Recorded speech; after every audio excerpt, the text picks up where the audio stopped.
Kwa majina yangu naitwa Willington Kiziba ndiye Tabura na mwenyekiti wa jumuiya ya wafanyabiashara mkoa wa Rukwa. Semina ya leo nimeiona nzuri. Unajua kadri tunavyopata kujua mabadiliko ya sheria inafanya watu kuwaondolea hofu kwanza, alafu na kutambua wajibu na majukumu yao kwa mujibu wa sheria ambayo inakuwa imetolewa kwa wakati huo.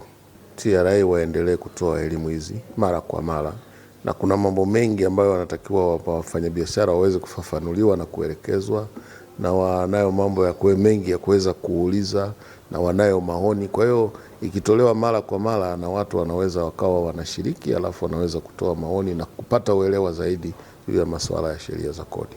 Kwa sasa kwa kweli huduma za TRA ninazungumza kwamba zimekuwa ni nzuri na zimeboreshwa. Na sasa hivi unaangalia kama leo unaangalia attendance ya wafanyabiashara kwenye semina imekuwa kubwa, ni kwa sababu wameona yale mabadiliko. Wameona utendaji ulivyobadilika, huduma zilivyobadilika na jinsi wanavyohudumiwa. Kwa hiyo sasa hivi wamekuwa na mabadiliko, wameendelea sasa kusogea karibu na TRA kuweza kupata mambo mengine zaidi. Mimi ningeomba wafanyabiashara wanaposikia wito wa kuhudhuria mafunzo basi wajitokeze kwa wingi zaidi ili waweze kupata elimu, kwa sababu kwanza inawabadilisha, kuwatoa kwenye mazingira ya kutokuelewa na kuwaleta kwenye mazingira ya kuelewa. Kwa majina naitwa Aziza Juma Kayinga, anatokea Rukwa Sustainable Development. Ili nchi iende ni lazima nchi iwe na kipato. Kipato kinatoka wapi? Nchi haina shamba la taifa.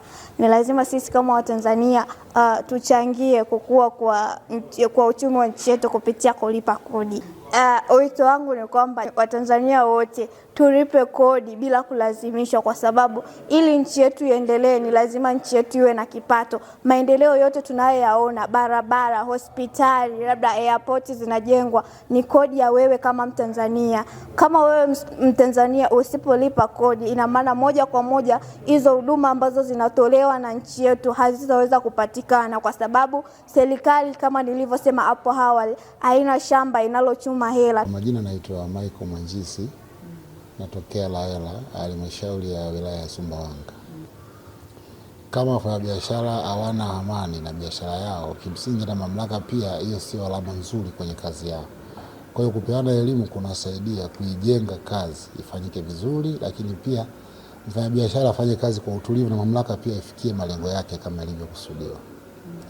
Kwanza ninashukuru kwa mafunzo, na ningependa na kushauri semina hii ifike kwa watu wengi, kwa sababu mafunzo haya ni muhimu na biashara zinafanya na watu wengi, lakini pia wafanyabiashara wanahusiana na watu wengi kwenye mnyororo wa biashara. TRA wanajitahidi, huduma zimeboreshwa, mahusiano yamekuwa bora, lakini pia zimerahisishwa sana. Zimerahisishwa mno. Foleni za zamani zimepungua, kwa sababu zamani ilikuwa karibu huduma zote tuzifuate ofisini. Siku hizi kuna mitandao, kwa kazi imekuwa nyepesi na imekuwa rahisi. Lakini pia mahusiano yamekuwa bora. Yaani watu wanaanza kujisikia fahari kulipa kodi. TRA, pamoja tunajenga taifa letu.